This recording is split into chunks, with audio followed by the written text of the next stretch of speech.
Hello friend, आज हम इस वीडियो में लेकर आए हैं वोल्टेज डिवाइडर क्या होता है ना, और कैसे वोल्टेज डिवाइडर बनाया जाता है, वोल्टेज डिवाइडर का क्या काम है। ठीक है, इस वीडियो में हम ये जानेंगे। तो देखते हैं, मैंने ये नोट्स लिख रखा है अपने पास, तो मैं आपको इसके अंदर बताता हूँ। वोल्टेज डिवाइडर, तो वोल्टेज डिवाइडर का जो काम है, ये इसके नाम में ही आपको पता चलना चाहिए कि वोल्टेज को डिवाइड करेगा, है ना। मतलब आपके पास कोई एक वोल्टेज है, अगर उसको डिवाइड करना है या उस वोल्टेज से कोई दूसरा वोल्टेज आपको बनाना है, तो उसके लिए हम यूज़ करते हैं वोल्टेज डिवाइडर, है ना, डिवाइड करना वोल्टेज को। तो जैसे मैंने नोट्स लिखा है इसमें, वोल्टेज डिवाइडर दो रजिस्टर को कनेक्ट करके बनाया जाता है।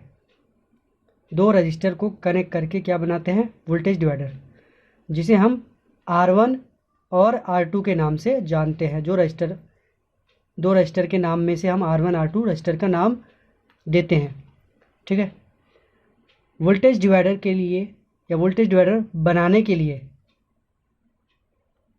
जो R1 R2 होता है, उसका प्रिंसिपल क्या है? तो R1 जो होता है वो सप्लाई होता है, मतलब R1 के पास सप्लाई होना चाहिए, कोई एक वोल्टेज होना चाहिए जो आपके पास वोल्टेज है, जिस वोल्टेज को आप डिवाइड करना चाहते हो, जिस वोल्टेज से आप एक नया वोल्टेज जनरेट करना चाहते हो। तो जो आपके पास वोल्टेज है पहले से, वो कहाँ होना चाहिए? R1 के पास। ठीक, इसके बाद R1 और R2 कनेक्ट होने चाहिए, बोथ, मतलब दोनों कनेक्ट होने चाहिए, R1 R2, जहाँ से V आउट निकलता है, मतलब वोल्टेज आउट होता है। इन दोनों के बीच से, मतलब R1 R2 जो कनेक्ट होता है, उनके बीच से जो वोल्टेज निकलता है वही हमारा V आउट होता है, मतलब वहीं से हमारा वोल्टेज डिवाइड होगा। ठीक, उसके बाद R2 जो होता है, सिर्फ R2 जो होता है वो ग्राउंड होता है। तो इसमें आपको अगर कन्फ्यूज़न अभी हो रहा होगा तो अभी क्लियर हो जाएगा आपको, मैं जब पिक्चर दिखलाऊंगा। ठीक है, समझाऊंगा पिक्चर के बारे में। तो वोल्टेज डिवाइडर के लिए बस इतना आपको पता होना चाहिए कि R1 जो है सप्लाई R1 के पास होनी चाहिए, R1 और R2 कनेक्ट होने चाहिए दोनों, और R2 जो है ग्राउंड होना चाहिए। ठीक है, क्योंकि वोल्टेज डिवाइडर का यूज़ किसी भी इलेक्ट्रिक डिवाइस में किया जा सकता है, लैपटॉप, डेस्कटॉप या किसी भी डिवाइस, कोई सा भी डिवाइस हो, है ना। अगर वोल्टेज डिवाइडर का यूज़ किया गया है तो इसी तरीके से वोल्टेज डिवाइडर को समझना है। तो ये हमने थोड़ी सी थ्योरी पढ़ी है। तो वोल्टेज डिवाइडर जो होता है बोर्ड में देखिए, ये हमारा ऊपर वाला क्या है? R1, है ना। और इस रजिस्टर की वैल्यू क्या है? इस रजिस्टर की वैल्यू है 10 किलो ओम रजिस्टर। ठीक है, जो R1 है। तो मैंने यहाँ बोला आपको R1 की सप्लाई, तो ये देखिए, ये R1 है, R1 के ऊपर मैंने लिखा है 3 वोल्ट, तो मिल गया ना, R1 को सप्लाई मिल चुका है। उसके बाद देखिए, ये R1 है और ये नीचे R2 है। R2 रजिस्टर की वैल्यू कितनी है? 2.4 किलो ओम। ठीक है, तो यहाँ मैंने बोला आपको R1 R2 कनेक्ट होने चाहिए। देखिए, ये R1 का ये वाला हिस्सा, R2 का ये वाला हिस्सा कनेक्ट है, दोनों आपस में, जहाँ से आपको V आउट मिलने वाला है, V आउट। ठीक है, और मैंने बोला आपको R2 ग्राउंड। तो जैसे ये R2 है हमारा, R2 देखिए नीचे से एक लेग R2 का ग्राउंड है ना।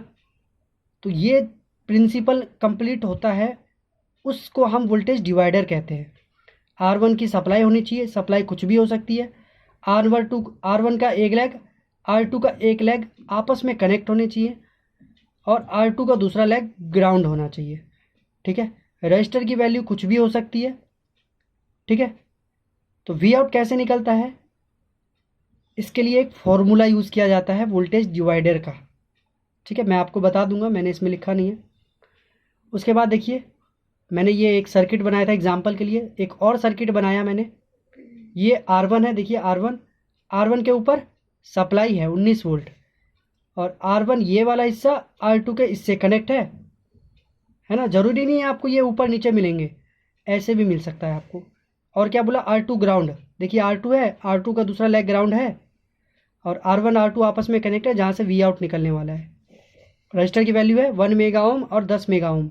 ठीक है, तीसरा सर्किट मैंने और बनाया इसमें, जिस पे देखिए ये वाला हिस्सा जिस पे 5 वोल्ट है, तो जिस पे 5 मतलब सप्लाई है वो क्या है, R1 है ना, और दूसरा वाला R2 ग्राउंड है, और R1 R2 आपस में कनेक्ट है। ये जो लाइन देख रहे हो आप, ये वी आउट की लाइन है। वी आउट का मतलब R1 का एक लेग, R2 का दूसरा लेग, मतलब एक लेग कनेक्ट है और R2 का दूसरा लेग ग्राउंड है।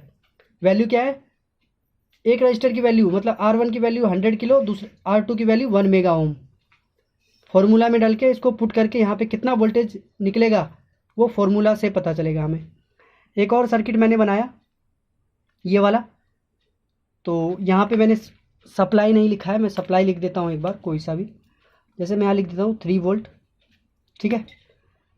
तो ऊपर वाला मेरा R1 हो जाएगा, ये R2 हो जाएगा। इन दोनों की कोई ना कोई वैल्यू होगी, मैंने लिखी नहीं है, कोई बात नहीं, कोई ना कोई वैल्यू होगी, लेकिन R2 मेरा ग्राउंड नहीं है। R1 की सप्लाई तो मिल गई, ये देख सकते हैं R1 की सप्लाई, R1 R2 कनेक्ट है दोनों आपस में, तो R1 का ये वाला हिस्सा R2 का ये हिस्सा कनेक्ट है, R2 ग्राउंड नहीं है ना। तो अभी तो वोल्टेज डिवाइडर नहीं है ये, एक सेकेंड, तो ये वाला वोल्टेज डिवाइडर अभी नहीं बना। क्यों नहीं बना, क्योंकि R2 मिसिंग है ना। तो R2 मिसिंग है, लेकिन ये सर्किट वोल्टेज डिवाइडर बनेगा, कब बनेगा, तो आप यहाँ देख सकते हैं ये नीचे क्या है, मॉसफेट। जब ये मॉसफेट ऑन होगा तो ये ग्राउंड चला जाएगा ऊपर। अब जैसे ये वाला लेग और ये लेग आपस में कनेक्ट हो जाएंगे तो यहाँ पे ग्राउंड मिल जाएगा, है ना। तब ये वोल्टेज डिवाइडर बनेगा। मतलब किसी टाइम ये वोल्टेज डिवाइडर नहीं रहेगा, किसी टाइम वोल्टेज डिवाइडर रहेगा। जब वोल्टेज डिवाइडर रहेगा उस टाइम ये वाला मॉसफेट ऑन रहेगा, कब, जब इसके गेट पे 3 वोल्ट आएगा, है ना। तो वोल्टेज डिवाइडर का ये भी आपको मिल सकता है सर्किट में। 5वें नंबर पे देखिए मैंने और लिखा है, एक ये ऊपर वाला R1 है, नीचे वाला R2 है, ठीक है। R1 की सप्लाई है, R1 R2 कनेक्ट है, लेकिन R2 का ग्राउंड नहीं है और सर्किट भी नहीं है, तो ये वोल्टेज डिवाइडर नहीं बन सकता कभी भी, ठीक है। इस तरह से आप देखिए, एक लास्ट है, ये R1 हो गया और R1 का दूसरा लेग ऐसे घूमकर ऐसे घूमकर ऐसे घूमकर यहाँ पे R2 कनेक्ट है जिसका लेग ग्राउंड है ना। मतलब इस तरह से आपको ये दूर भी सर्किट मिल सकता है। R1 का एक लेग को लेकर सर्किट को ऐसे लंबा करके R2 आपका कहीं थोड़ी सी दूर में होगा, लेकिन कनेक्ट होगा R2 के साथ और R2 होगा आपका ग्राउंड, ठीक है।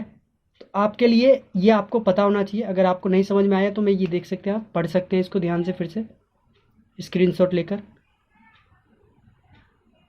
ठीक है। तो मैं इसका फॉर्मूला लिख देता हूँ, क्या फॉर्मूला क्या होगा इसका, तो यहाँ पे फॉर्मूला मैं लिखता हूँ, देखिए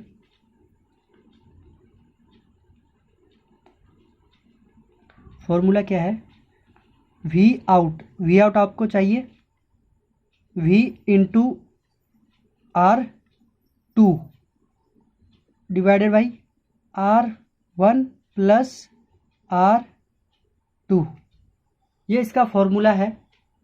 जैसे कि वोल्टेज हमारे पास है 19 वोल्ट, R2 मेरे पास 1K इंटू कर देना, उसके बाद R1 4K plus R2 1K, इसको सोल्व कर दोगे आप, आपका V आउट निकल जाएगा। मतलब वोल्टेज कितना निकलने वाला है यहाँ से, V से। तो ये तो वोल्टेज डिवाइडर नहीं है, इसकी बात करूँ तो यहाँ से। तो आपको ये फॉर्मूला पुट करना पड़ेगा, रजिस्टर की वैल्यू आपको यहाँ पे पुट करके, तो आप जैसे आपकी मैथ्स आप सोल्व करते हो मैथ के सवाल, उसी तरह आपको इसको सवाल को सोल्व करना है, ठीक है फ्रेंड। तो वीडियो ये छोटी वीडियो थी वोल्टेज डिवाइडर के बारे में। आपको वोल्टेज डिवाइडर के बारे में बस इतना जानना है। अगर आप रिपेयरिंग करते हो तो आप डीपी सीख सकते हो, लेकिन वोल्टेज डिवाइडर की कम से कम नॉलेज होनी चाहिए, जो ये नॉलेज काफ़ी है, ठीक है। तो आपको वीडियो कैसी लगी आप कमेंट कर सकते हैं। Thanks for watching.